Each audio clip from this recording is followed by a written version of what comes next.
How often do we see updates that have the potential of changing entirely the way that we look at the universe?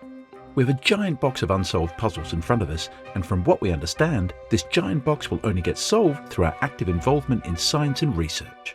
The world is also not new to the exoplanets being discovered lately. Scientists have constantly been trying to work out certain methods that could help us learn more about space. What is this technology, and what are the latest inventions coming out of it? Just new planets this time as well? Well, let's find out. Welcome back to the channel, everyone. We've been really curious recently to find out what lies beyond space, and it's quite natural, you know. There's really a lot to learn for us from outer space. If you have a similar goal of learning what lies out there, hit the like button, subscribe to this channel, and also let us know your thoughts in the comment section below. We've been finding new planets ever since telescope technology started developing further. As a matter of fact, there's a lot of people out there who ardently follow these updates that the telescopes have to provide apart from scientists. Though scientists get first-hand knowledge of what lies ahead of us and what could be the future of this planet, many times it is the general public that comes up with some unique interpretations of the signs that we get from outer space. We hope to hear a bit of this uniqueness after watching this video in the comments section. So, what is Proxima, and how is it relevant for us here on Earth? And more importantly, do we have life on it? And if not, can we expect to have life in the near future? The answer to all these questions lies in front of you. All you need to do is listen.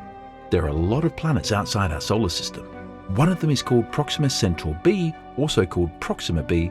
It's also an exoplanet. This planet is also situated outside the solar system we live in as well.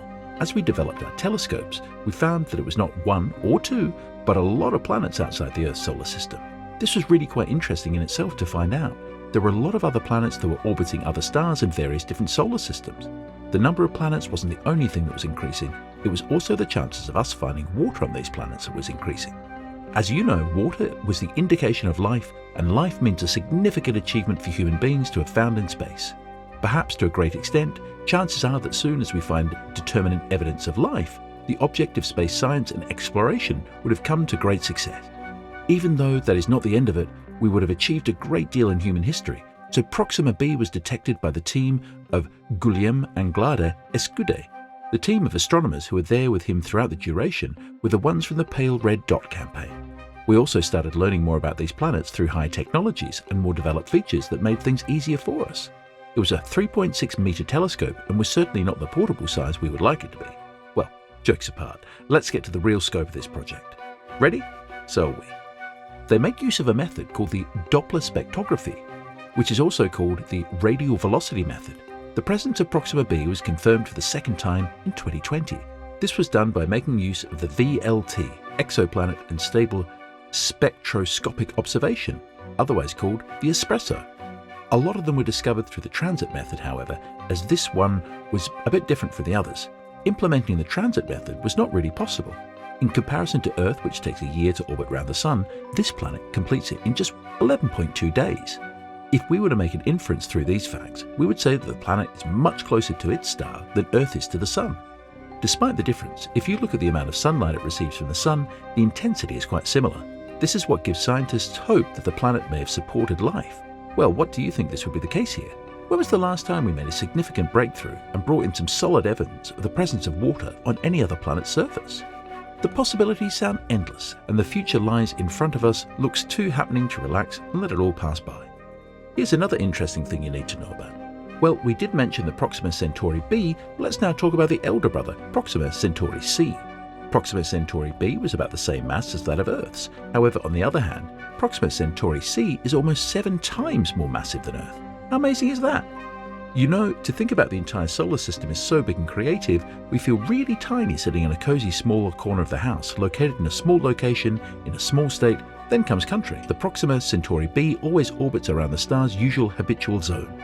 The point to this is that the location or zone where the temperature might allow liquid water to exist on the planet's surface is where Proxima keeps targeting. Now you must think, why did not Elon Musk choose Proxima as the next planet to start with his little idea of civilization? Really, sorry to burst your bubble, but Proxima might seem like a beautiful like-like planet for once, but it has a variety of big issues, such as the massive evidence of flares on the star, which simply strike down the grim prospect for life on the planets in this system. Proxima Centauri is a flare star that emits a lot of electromagnetic radiation, which might pull the planet's atmosphere off. Because of its closeness to Earth, the planet is a good candidate for robotic space exploration, such as the Breakthrough Starshot project. In just 10 seconds, the flare made Proxima Centauri 1,000 times brighter, according to McGregor's team. Despite the fact that the entire event, which included a smaller previous flare, lasted less than 2 minutes, it showered Proxima B in an estimated 4,000 times more radiation than Earth receives from the Sun's normal flares. That's bad news for anything that could have been living on the surface of the exoplanet. McGregor in the press release, "It is likely that Proxima B was blasted by high-energy radiation during this flare. Over the billions of years since Proxima B formed, flares like this one could have evaporated any atmosphere or ocean and sterilized the surface, suggesting that habitability may involve more than just being the right distance from host stars to have liquid water." Well, the most obvious reason for the same would be the star's proximity to the red star, Proxima Centauri.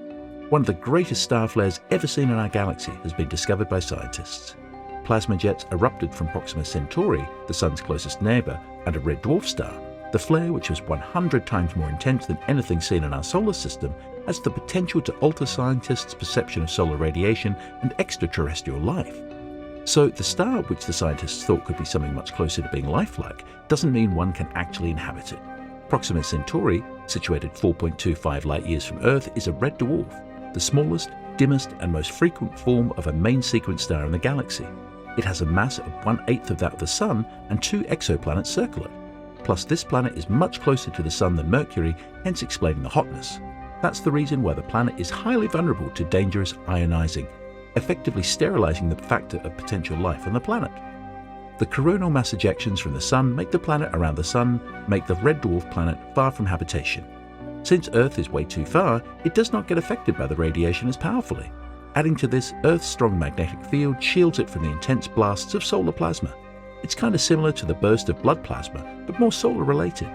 Now, we can't simply assume that Proxima B is habitable only because it's in the habitable zone, which is the distance from its host star.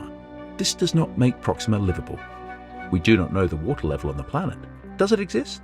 Will humans die of radiation as soon as they step onto the landmass? We don't know yet. That brings us to the radiation part. To demonstrate, NASA's Chandra X-ray Observatory observations have calculated how much radiation Proxima Centauri has on average. The host star's intense radiation results in the production of a swath of electrically charged particles, both negative and positive. Proxima B's habitable zone encounters a bout of extreme ultraviolet radiation hundreds of times greater than Earth. That's insane! With this present data, will Proxima B become close to livable? Leave a comment, hit the like and subscribe button.